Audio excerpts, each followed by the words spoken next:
Well, trade tensions continue to escalate as Chinese tariffs on around $60 billion of U.S. imports are taking effect. Now, most of the targeted U.S. products will see its tariffs increase by about 20 to 25%.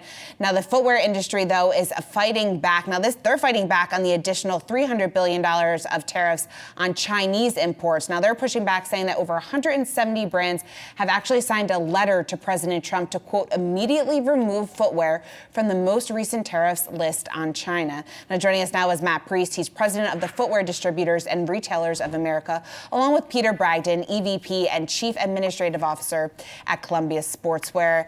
And Matt, let me start with you in terms of you circulated this letter, got an overwhelming response from footwear companies, from leaders of these footwear companies out there. What is the biggest problem or the biggest concern that they have when it comes to these tariffs? I think the biggest concern is the uncertainty that these cost increases drive into our supply chain and ultimately to our consumers.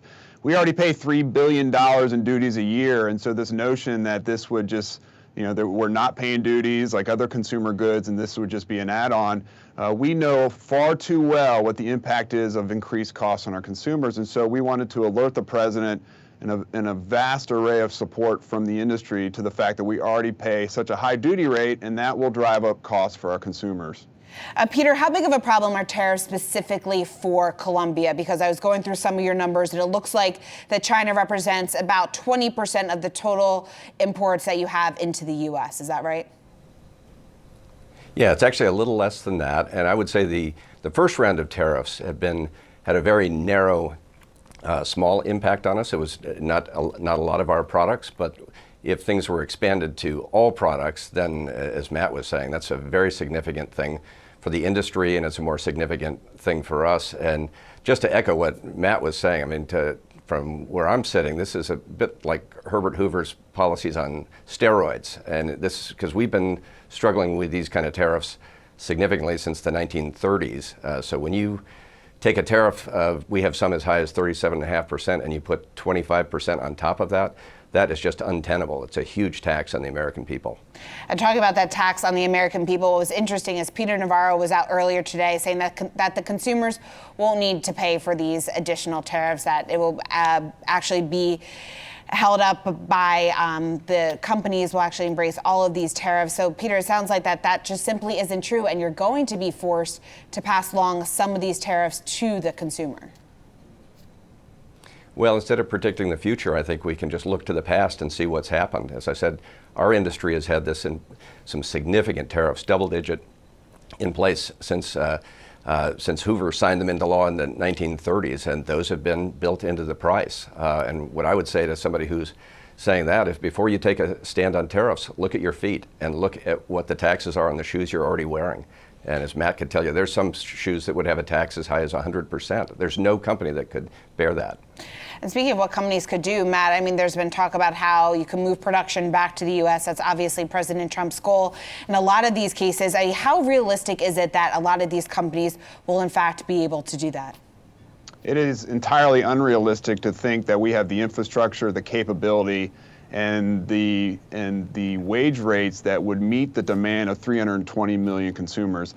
Your viewers have to understand that a majority of Americans buy footwear at mass retail, and so they're going to Walmart and Target and Kohl's and those kinds of retailers, and they're buying product predominantly made in China that is going to go up no matter what. And so the thought of trying to bring that back and manufacture here, there's still some manufacturing here, and we represent a number of footwear manufacturers here in the U.S., but they meet a specific price point or a specific need or have the opportunity to sell at very high price points.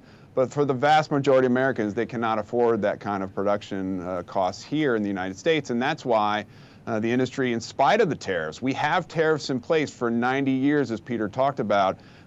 Production moved overseas, or it started overseas at the outset for some companies. And so we are the poster child of the fact that tariffs don't work, it won't keep production here, and it just drives up prices for our consumers. Peter, how tough is it, or how tough of a position is your business in right now when you're trying to gauge exactly how to play these tariffs and the exact impact that it will have on your business? Because we don't know whether or not they're going to be temporary, we don't know how high these tariffs could climb, and we don't know how long they're going to be in effect for.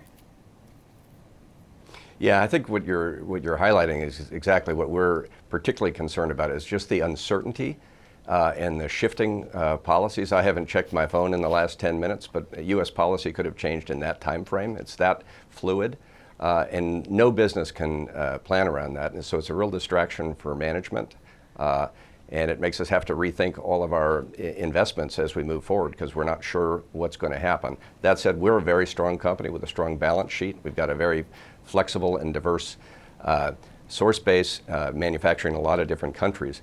But even as good as we think we are sometimes, no company can move as fast as some of the policies seem to be shifting. And Matt, what does this say about small businesses? Because we've talked to the larger businesses. A lot of the large businesses actually signed your letter, but there's also small businesses on there too. In terms of how are they supposed to deal with additional tariffs? Because, I mean, when you face the facts here, they don't have the resources that a lot of these bigger companies have in order to absorb some of the higher costs. That's right. I'm glad you picked up on that on the letter because we have a number of especially running retailers at one or two locations, mom and pop shops. A lot of what people don't understand is that they're privately held and family importing groups that bring in product for suppliers. They're suppliers for companies like Walmart and Target. So just because you're shopping at a big company with a lot of retail space and is a massive global company doesn't mean they don't partner with small firms to bring that product in. And what we're hearing from our members is that this will mean jobs. This will drive up costs. When you take the consumer price index for footwear and you lay it on top of that same footwear at the cost of that footwear at the border, there's an unmistakable correlation between the two. As costs go up, the consumer pays. And so if your higher price points, demand goes down, and then the importing community, and particularly in those American companies that are paying those duties, not the Chinese, but American companies, they're the ones left holding the bag and are forced to lay people off and drive up prices for consumers. Matt Priest and Peter Bragdon, thank you so much for joining me today.